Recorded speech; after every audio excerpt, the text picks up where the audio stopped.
떠도는 여러분의 고견을 떴습니다. 떠평 보시기에 앞서 구독 눌러주십시오. 큰 힘이 됩니다. 아직도 안 누르셨다고요? 구독이라는 거 있죠? 빨간 거. 그거 이렇게 클릭하시면 됩니다. 오늘 떠도는 고견이요. 제목이 자유민주 구국전사의 구국경문입니다. 일단 그대로 읽어드립니다. 애국민들은 이준석 당대표실을 무력 점거하라. 이준석은 당 윤리위원회 그 어떠한 판결이 나올지라도 당 대표직에서 결코 물러설 놈이 아니다. 유일한 방법은 국민이 나서서 당 대표실을 점거하고 강제로 놈을 끌어내는 방법밖에 없다. 중국 공산당에 매수당한 친중 주사파 국회들과 의기투합 연합하고 있는 이준석은 문재인과 김무성, 이해찬, 유승민, 송영길 같은 친중 세력이 배후에서 지원한 좌파들의 몰표 여론 지지 역선택으로 국힘당 대표가 된 문재인이 심어놓은 간첩이다. 이준석이란 놈은 이원 집정식 친중 내각제 정권 실현을 위해 친중파 간첩인 문재인, 김무성, 이해찬, 송영길, 양정철 같은 친중 위장 간첩들이 연대하여 일찍이 이준석을 국힘당 대표로 심어놓은 자로서 이놈은 국힘당 청년파리 위장막 안에 또아리 틀고 앉아 윤석열 정권 탄핵과 친중 내각제 개헌을 위해 현 정권을 붕괴시켜 국힘당을 친중 좌파들의 어용 정당으로 만들려고 집요하게 내부 분탕을 획책 중에 있으며 분명코 이놈은 중국 공산당이 은밀히 심어놓은 친중 트로이 목마 중 한 마리에 불과하다. 대한민국 선거판을 배후에서 자유자재로 흔들어대며 사기, 조작, 부정선거를 획책하고 있는 중국 공산당에 일찍이 매수당한 문재인, 이해찬, 송영길, 윤호중, 양정철, 박홍근, 이재명, 박병석, 권순일, 조혜주, 이근영, 조재현, 김세환, 박찬진, 천대엽, 한상혁, 방통위장, 노정희 선거관리위원장 등인 문재인이 임명한 선거관리위원 6명과 함께 4.15 총선과 3.9 대통령 선거, 6.1 지방 부정선거까지 치밀하게 사전투표 조작을 저지른 국가 반역자 중 역사에 기록될 최대의 매국노들이다. 친중 문재인 주사파 정권은 선거관리위원회에 친문 대깨문 성향 공무원들을 매수하여 진급, 보상 등의 약속을 내세워 회유하여 각종 투개표 전산 조작과 엄청난 부정선거를 자행했음에도 불구하고 이를 애써 외면하고 있는 문재인의 트로이 목마 이준석은 주사파 민주당에 대하여 단 한마디 부정선거를 외치지도 못하며 스스로 문재인과 민주당의 하수인 역할을 충실히 이행하고 있는 국힘당 내 이준석을 자유파 윤석열 정부는 신속히 처단해야만 국정개혁이 차질 없이 성공할 것임을 분명히 명심해야 할 것이다. 자유민주 구국전사의 구국 경문입니다. 격하게 썼네요, 진짜 경문을. 이준석을 점거하라. 그래서 강제로 끌어내야 된다. 그렇지 않으면 이준석은 윤리위 심판이 나와도 개길 사람이다 이런 얘기인데 윤리위에서 당원권 정지 1년 하면요 당대표가 박탈당하는 거니까 물러날 수밖에 없죠. 물론 이분은 이제 이준석이 끝까지 버틸 거다 이런 얘기를 하시는 건데 끝까지 버티겠죠. 버티지만 당대표에서는 이제 물러날 수밖에 없는데 이 문제는 당대표에서 물러나고 이제 이게 탈당을 저지를 가능성이 있습니다. 왜냐하면 당원권 정지가 되면은 이제 국힘당이 아니잖아요. 그러면은 조용히 있을 사람이 아니에요. 이재명하고 똑같은 사람이거든요. 이재명 조용히 있질 않잖아요. 그냥 저 대통령 선거 지었는데 지자마자 바로 또 튀어나오잖아요. 예, 보궐선거에 튀어나오고 그리고 그거 보궐선거 끝나자마자 당대표 튀어나오려고 지금 준비 중이잖아요. 이게 살아남으려고 발버둥을 치는 거거든요. 수사에서 살아남으려고. 이준석도 똑같습니다.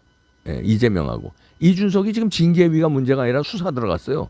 그 수사에서 살아남으려고 이제 당원권 정지가 되면은 가만히 있지 않고 뭐 탈당을 한다든지 그래서 또 당을 만들어서 거기서 무슨 비대위원을 하든지 뭐 또 거기서 또 당 대표를 하든지 또 이렇게 할 거예요. 그러면서 또 무슨 또 그때는 또 야당이 되죠. 그러면 저 탈당을 하면 야당 탄압이다. 이렇게 또 이재명하고 똑같이 나올 사람입니다. 그런데 여기에 이제 글 쓰신 분은 이준석이 문재인, 김무성, 이해찬, 유승민, 송영길과 이제 같은 이제 친중 세력이 이 친중 세력이라는 거는 그렇잖아요. 미국 한미 동맹보다는 중국하고 왠지 피가 땡기는 사람들. 그쪽 발언을 많이 한 사람들 아니에요. 그러니까 친중 세력이라고 한 거죠.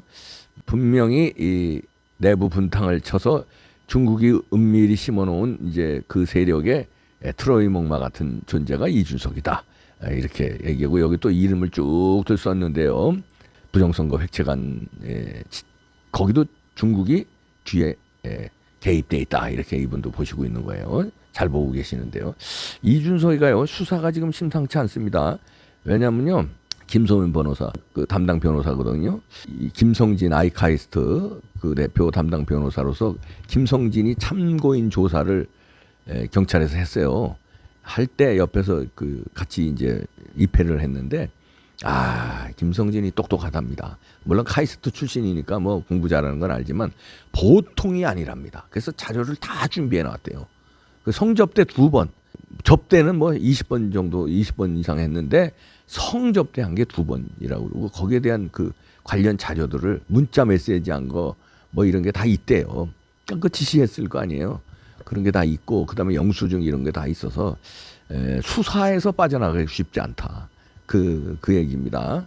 그리고 이제 시계를 성접대 후 박근혜 대통령 시계를 김성진 아이카이스트가 받았다는 겁니다. 그러니까 이준석이가 엄청난 거짓말을 한다 이러면서 둘러대는 게 뭐냐면 7월 11일인가에 만났어요. 이제 아이카이스트 김성진하고 이준석이. 그런데 그때가 이제 성접대 받은 날인데 이준석은 이제 뭘 얘기하냐면 8월 달에 이 시계가 나왔는데 어떻게 7월 달에 시계를 받냐. 시계 나오지도 않았는데 이게 엄청난 거짓말이다 그런 건데 요게 이준석이 프레임 돌려치기 하는 겁니다. 이거 이재명식 프레임 돌려치기. 뭐냐면 대장동 너 설계하고 사인한 사람 아니냐. 기획자가 너 아니냐 그랬더니 곽상도 50억 먹은 거 가지고 국민의힘이 대장동 게이트다. 돈 먹은 놈이 범인이다 이러면서 국민의힘으로 돌려치기잖아요. 말도 안 되는 돌려치기잖아요. 지네 팀은 수천억 먹어놓고 50억 지네들이 미끼로 갖다가 곽상도 의원 아들 꽂아놓은 건데 고기로 돌려치기 하잖아요. 그거 마찬가지로 자 이거 잘 보셔야 됩니다. 7월 11일 날 만나서 성접대 받았는데 그때 김성진 대표가 얘기를 한 거예요. 이준석한테. 나 박근혜 대통령 시계 받고 싶다 그러니까 처음에는 안 된다고 그랬어요. 그 자리에서는 난 그거 가져올 자신 없다 이렇게 안 된다 그랬는데 그날 성접대를 받았잖아요. 그리고선 김성진 대표 하는 얘기가 그 다음에 올 때 시계를 가져왔다는 거예요. 다음에. 그러니까 그날 시계 가져왔다는 게 아니에요. 그러니까 이준석은 그렇게 날짜 돌려치기를 합니다.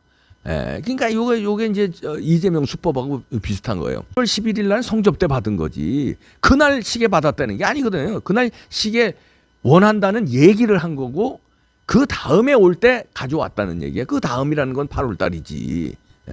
그러니까 뭐 매일 만나냐? 대전에 매일 갔어? 8월 달이지. 그러니까 박근혜 대통령 시계가 나오자마자 가져간 거죠. 아니면 진짜든가 아니면 김성진 대표가 그런 말도 했다는데 김소연 변호사에서 지금 신문에 당신 얘기가 다 거짓말이라고 지금 나왔다. 시계는 8월 달에 나왔는데 7월 달에 어쩌고저쩌고 해서 엄청난 거짓말을 또 이준석이 얘기했다. 그러니까 김성진 대표가 뭐라고 그랬냐면 김소연 변호사가 전하는 겁니다. 그럼 가짜 시계를 줬나? 시계 준 건 틀림없다는 거예요. 근데 가짜가 그때 돌아다녔거든요.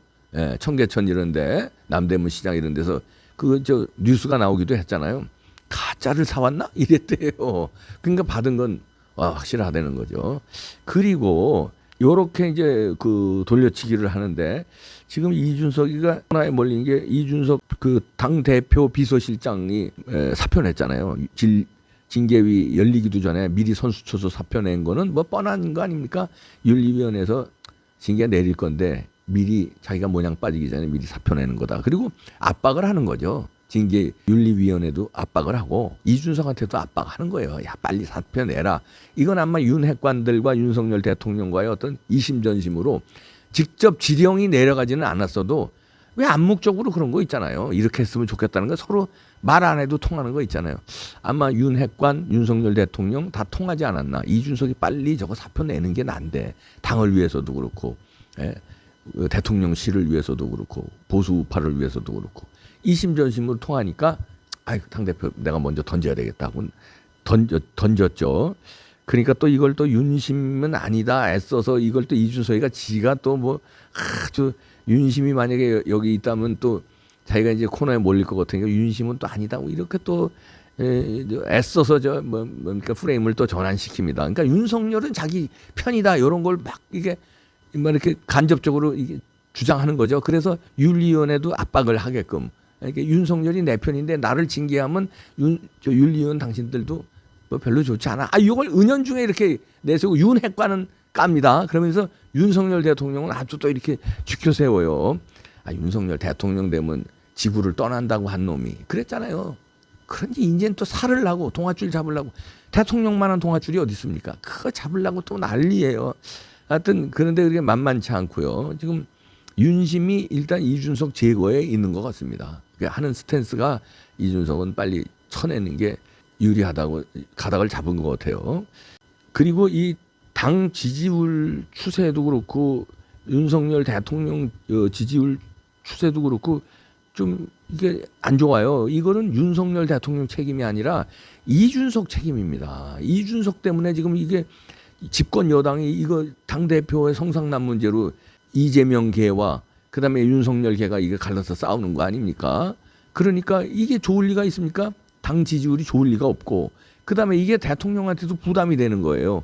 그러니까 이게 대통령 지지율도 조금씩 떨어지는 거 같더라고요. 왜냐하면 이런 정당에서 내놓은 대통령이다 이런 얘기죠. 그런 게 이제 중도층에서는 이제 그렇게 보는 거거든. 야, 그거 이제 당 대표라는 사람이 그거 성상납을 했고 받았고 그걸 증거 은닉을 했는데 또 그거를 또 갈라치기 위해서 윤핵관과 싸움을 한대더라. 이러니까 중도층에 있는 사람들은 보면 야 이거 뭐 콩가루 집안이네. 아유 윤석열 같은 팀이니까 아유 이렇게 되는 거거든요. 그러면 윤석열 대통령 책임이야. 윤석열 대통령 지금 잘하고 있어요. 그럼 이준석에 의해서 이런 리스크가 계속되는데 이 리스크는 그전서부터 이준석 리스크였잖아요. 제가 입이 닳도록 말했잖아요. 그러니까 이 자유민주 투사의 전사 구국 경문에도 오죽하면 이준석 당대표실을 무력 점거하라고 이런 얘기까지 합니까? 무력 점거할 수는 없지만 끝난 겁니다.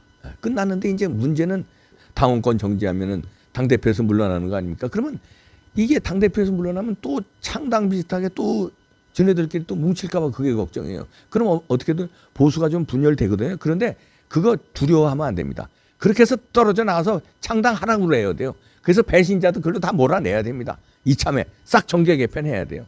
자, 정리합시다.